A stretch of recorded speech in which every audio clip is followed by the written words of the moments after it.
everyone, and welcome to Journey with the Kellers. My name is Amanda Keller, and today we are back in the Keller kitchen. So today we are going to be making something from the Happy Days cookbook. Today's recipe is Joanie's French toast. Okay, so first of all, the first thing you're going to want to do, I am using Texas toast. It does say to use a thick sliced bread. So the night before you're making this, or the morning if you're making it at nighttime for dinner, you're going to want to pull that bread out and kind of let it go stale a little bit. Not completely like hard as a rock stale, but just a little stale, okay? So you'll want to set it out on your stove and kind of let it just stale out a little bit.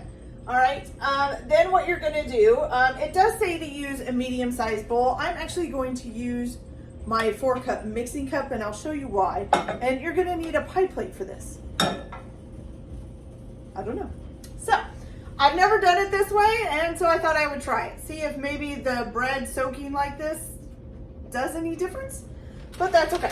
Okay, so what you're gonna do is, first of all, you're gonna need 1 cup of whole milk, and I'm gonna go ahead and put this in here. If you wanna use a bowl, put it in a bowl, okay? And then you're going to add 6 eggs to that, okay?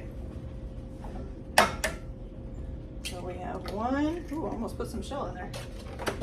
I want to violently correct. 2,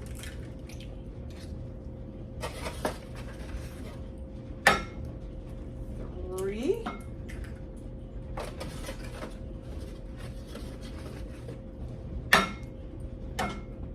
and 4. 5 and 6. There we go. Okay, you're going to go ahead and just whisk that all together. Make sure you get all your yolks broken.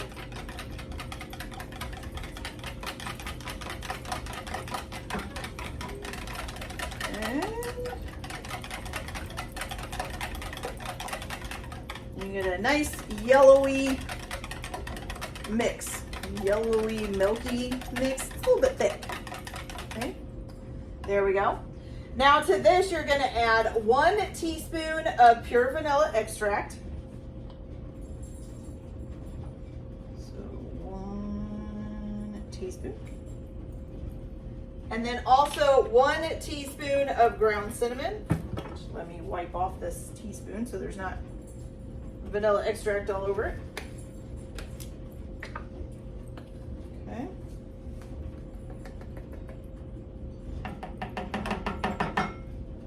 All right. And it says, you know, the cinnamon may clump, which I have found out before. So cinnamon kind of tends to clump up when you put it into this kind of a batter, which is totally normal.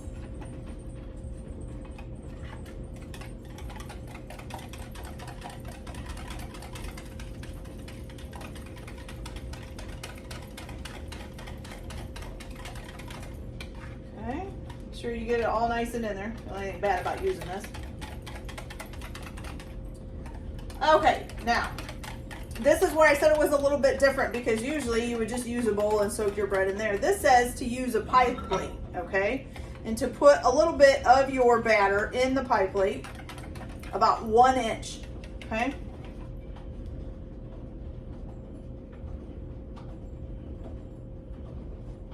Oh, that's pretty good. And then add like 2 pieces of your bread, okay? 1 to 2 pieces, depending on how many you want to do. And it says to soak it on one side for 3 minutes, then turn it over and soak it on the other side for 2 minutes, okay? So while you're letting your bread sit there and soak, what you're going to do now, let me get these eggs out of the way here, and this milk and all that stuff. Okay, what you're going to do now is prepare your pan. So it says to go ahead and first spray your pan down with some spray oil. Okay, now I am using a griddle. You guys can use a skillet. I'm using a griddle just because we're not using oil this time. And I just want to try using the griddle to do it. Okay, so you're going to take 1 tablespoon. Make sure it is 1 tablespoon. Yes. Yes, okay, so 1 tablespoon, and you're going to put it on the griddle or your skillet and heat this up.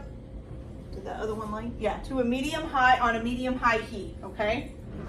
And what you're gonna do is take a spatula or something and just kind of roll your butter around until it's all melted and it covers the whole pan, okay?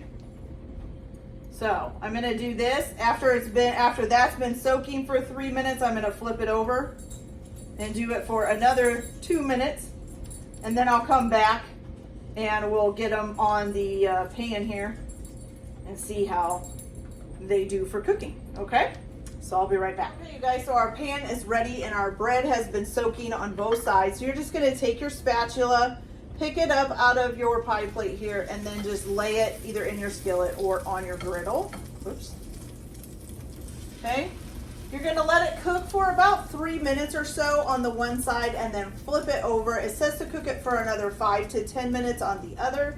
I don't know that those are gonna be right. I think it's gonna depend, one thing, on how hot your griddle or skillet has gotten and all of that. If it does seem to be cooking it too fast, you can turn your flame down to a medium heat. I already did that because my butter was sizzling on top of my pan here, so I wanted it to cook just a little bit slower. I don't want it to get burnt, okay? All right.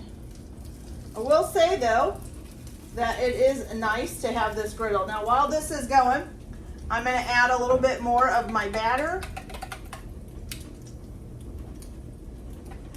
okay, to my pie plate, and I'm gonna go ahead and get my next 2 pieces soaking. Okay, and just watch these cook. Now I have a plate sitting here handy to pile these on. You could also have a pan so that you could just stick it in a warm oven while you're cooking the rest, if you want to keep them all warm. Usually you would put your oven about 200 degrees or a little below to just keep things warm in the oven. So if you want to do that, you can do that as well. I'm just going to pile mine up on a plate. I think it'll be okay. Make sure that bread's down in there so it can soak up all the yumminess there. All right, let's give this a look. It's not quite done yet, guys.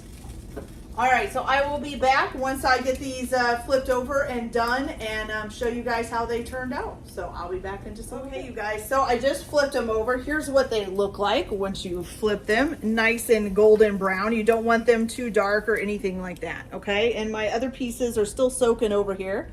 And I'm actually about ready to add those to the griddle.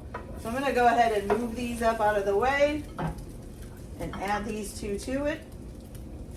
I think I can fit 4 on here. There we go. Oh, and these are nice and done. Looking good, guys. Okay. So then you can just keep doing that. If your butter seems to be running out, you can go ahead and do your butter and stuff again. I'll probably do that again after I get these 2 pieces done. And then of course you just keep adding more. I'm stirring it in between each time. You just add more batter to it and then put more bread in there to soak. And you can just keep going until you've made as much as you want, or you've used up all your bread or all your batter, or whichever way you want to go with that. Okay, you guys, so let's give this a try. I'm just gonna get a little corner off of here. Now I'm not putting anything on this. I'm just eating it by itself just to see how it tastes, okay? Pretty hot. It does smell really cinnamony. I think my lights just flashed. Wow, okay.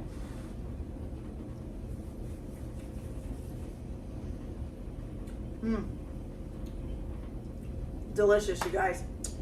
That's fantastic. Cinnamony, a little bit eggy tasting, just like it should be. Put some peanut butter or syrup or jelly or butter or whatever you want on there, and it'll be great. Okay, you guys, so that's it for this video. I hope you liked it. Like and subscribe if you like, or don't if you don't. Everyone have a good day. Enjoy your cooking. Keep your kitchen messy, and we'll see you later. Bye.